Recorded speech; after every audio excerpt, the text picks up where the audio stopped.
नमस्कार विद्यार्थी मित्रांनो, चालक पोलीस 2026 साठी आपण एक PYQ सिरीज सुरू केलेली आहे। या सिरीजमध्ये आपण वाहन चालक व वाहतुकीबाबतचे नियम यावर आधारित प्रश्न पाहतोय। हे सर्व प्रश्न आपण PYQ प्रश्न वाहन चालक भरती या पुस्तकातून पाहतोय। हे पुस्तक जर तुम्ही घेतलेलं नसेल तर अवश्य हे पुस्तक घ्या। या पुस्तकाचा तुम्हाला 100% फायदा होणार आहे। जवळपास आउट ऑफ प्रश्न तुम्हाला या पुस्तकामधून मिळणार आहेत। बघा, या सिरीजमध्ये आपण रस्त्यावरील सुरक्षा या टॉपिकचे प्रश्न पाहतोय। या भागामध्ये आजचा हा आपला 9वा भाग आहे। या भागामध्ये आपण 10 प्रश्न पाहणार आहोत। त्यातला पहिला प्रश्न आहे, वाहन चालकाकडून अपघात झाला व कोणी व्यक्ती जखमी असेल तर त्याने काय करावे। म्हणजे वाहन चालकाकडून अपघात झालेला आहे, त्या अपघातामध्ये काही व्यक्ती जखमी झालेले आहेत, अशा वेळी काय करावे।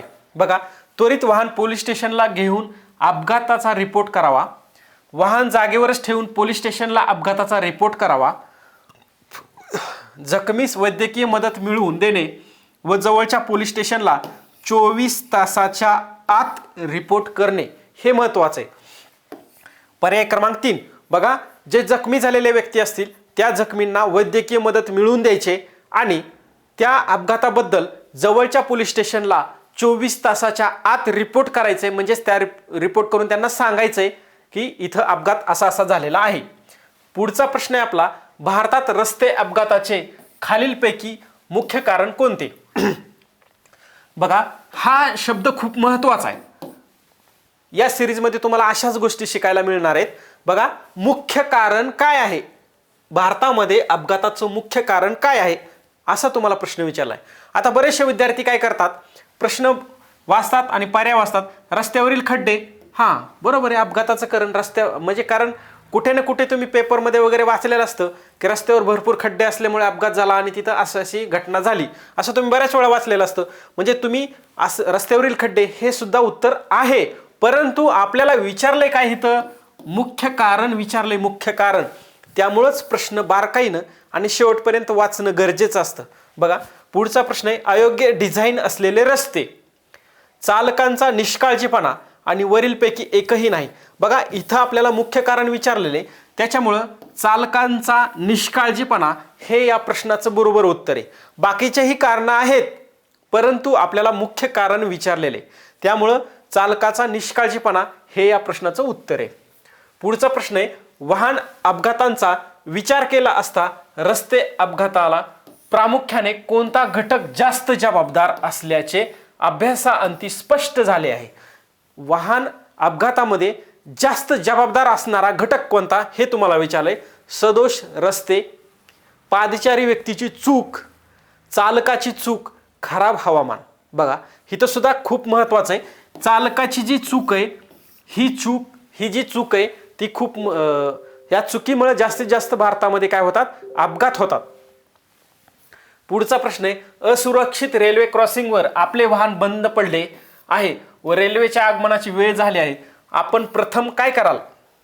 म्हणजे बऱ्याच वेळा हा तुमचा रस्ता आहे आणि हा रेल्वेचा रूळ आहे, रेल्वेचा मार्ग आहे, पण तुम्ही असं जात असताना अचानक वाहन तुमचं या ठिकाणी बंद पडलं, या ठिकाणी तुमचं वाहन बंद पडलं, तर अशा वेळी तुम्ही काय कराल हे या ठिकाणी विचारलेले। बघा, वाहन ढकलून बाजूला काढण्याचा प्रयत्न कराल आणि तोपर्यंत वाहन ढकलून बाजूला काढूस तर जर रेल्वे आली तर काय होईल, येणाऱ्या रेल्वेला लाल कपडा दाखवून इशारा द्याल।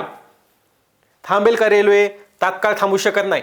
सर्वांना सुरक्षित वाहनाच्या बाहेर काढाल, रेल्वे नियंत्रण कक्षाला तात्काळ फोन कराल, तोपर्यंत रेल्वे आपलं वाहन भुगा करून पुढे जाईल।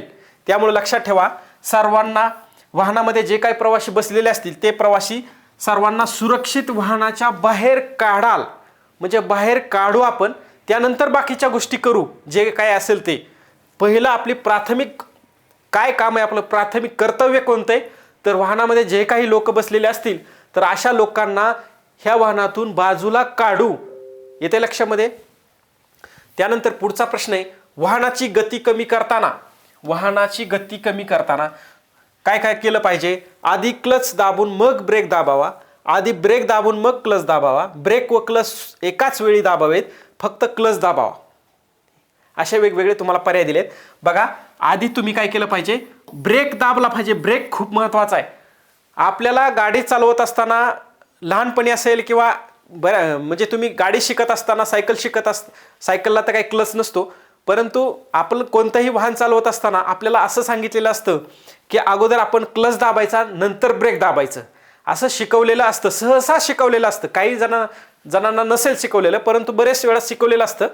तर बघा मित्रांनो, लक्षात घ्या, आपण क्लच दाबला की आपली गाडी न्यूट्रल होते आणि आहे त्याच्यापेक्षा जास्त वेगाने आपली गाडी पळायला लागते. त्यामुळं आपण आपल्या वाहनाचा वेग कमी करताना नेहमी अगोदर ब्रेक दाबलं पाहिजे आणि त्यानंतर आपण क्लच दाबला पाहिजे. हे या प्रश्नाचं उत्तर आहे. पुढचा प्रश्न आहे, तुम्हाला एखादे जखमी प्रवाशासह अपघातग्रस्त वाहन दिसले तर खालीलपैकी कोणते कर्तव्य आहे? म्हणजे तुम्ही रस्त्याने जात असताना एखादं वाहन अपघातग्रस्त झालेलं आहे असं जर दिसलं तर त्यावेळेस तुमचं कर्तव्य काय आहे हे या ठिकाणी विचारलंय. वैद्यकीय मदत देणे व पोलिसांना माहिती देणे, फक्त वैद्यकीय मदत देणे, फक्त पोलिसांना माहिती देणे आणि यापैकी नाही. तर बघा, पहिलं कर्तव्य तुमचं की तुम्ही वैद्यकीय मदत दिली पाहिजे. दुसरं कर्तव्य असं आहे की पोलिसांना तुम्ही 24 तासाच्या आत माहिती दिली पाहिजे. येते लक्षामध्ये? तर हे तुमचं पहिलं कर्तव्य आहे. पुढचा प्रश्न आहे, वळण रस्त्यावर पुढील वाहनास ओव्हरटेक करून पुढे जाण्यास, म्हणजेच मागच्याच वेळेस भाग झालाय आपला, हा रस्ता असा जातोय, हा तुमचं वाहन या ठिकाणी जात असाल तर यावेळी काय कराल? ओव्हरटेक करण्यास काय सक्त मनाई आहे? काही हरकत नाही, सावधानता बाळगून ओव्हरटेक करू शकता. विरुद्ध बाजूने वाहन येत नसल्यास परवानगी आहे.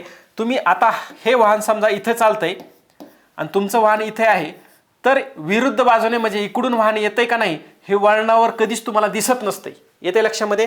तुम्ही जर असं ओव्हरटेक करायला गेला आणि समोरून जर वाहन येत असेल तर अपघात होऊ शकतो. त्यामुळे मित्रांनो, वळण रस्त्यावर कोणतंही वाहन चालवत असताना वाहन तुम्हाला ओव्हरटेक करण्यास मनाई आहे, म्हणजे सक्त मनाई आहे. पुढचा प्रश्न आहे, गाडीवर लावलेली यल पाटी ह्याचा अर्थ काय? बऱ्याच वेळा आपण रस्त्याने जात असताना हे यल पाटीची वाहनं बघत असतो. तर ह्या यलचा अर्थ काय आहे? शिकाऊ चालक, लोकल गाडी, लाऊड हॉर्न, लाईट व्हेकल. तर बघा, शिकाऊ वाहन जे असतं ते शिकाऊ वाहन चालक मागे आणि पुढे दोन्ही ठिकाणी त्याने यल पाटी लावलेलीच पाहिजे. यल पाटी जर लावलेली नसेल तर मोटार वाहन कायदा 1988 नुसार त्याला दंड होऊ शकतो. हे शिकाऊ लायसन 6 महिन्यासाठी वैध असतं. 6 महिन्याच्या नंतर तुम्हाला ते पक्क लायसन म्हणजेच फायनल लायसन तुम्हाला त्या ठिकाणी करून घ्यायचं असतं. इथं वेगवेगळे प्रश्न तयार होऊ शकतात. त्यानंतरचा पुढचा प्रश्न आहे, अपघाताप्रसंगी तात्काळ पोलिसांची मदत मिळवण्यासाठी कोणत्या दूरध्वनी क्रमांकास कळवावे? 101, 102, 112 आणि यापैकी नाही. तुम्हाला जर पोलिसांची तात्काळ मदत आवश्यक असेल तर इमर्जन्सी सिच्युएशनमध्ये तुम्ही 112 या क्रमांकाला फोन केला पाहिजे. द्रुतगती रस्त्यावर आपले वाहने नादुरुस्त झाले आहे, इशारा देणारा त्रिकोण आपण कोठे प्रदर्शित करावा?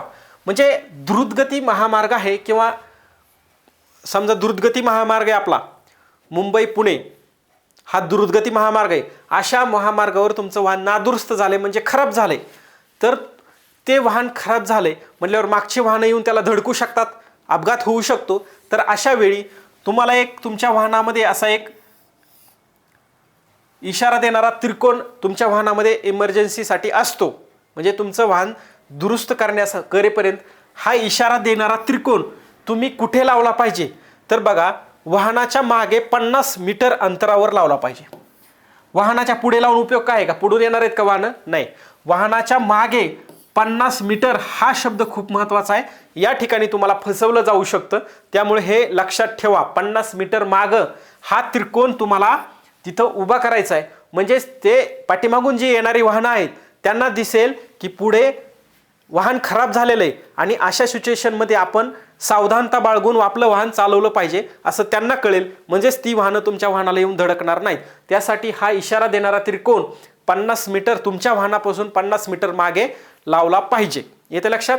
चला, या सिरीजमध्ये आपण 10 प्रश्न पाहिलेले आहेत. चला, बाकीचे पुढचे प्रश्न आपण पुढच्या भागामध्ये पाहणार आहोत. थँक्यू.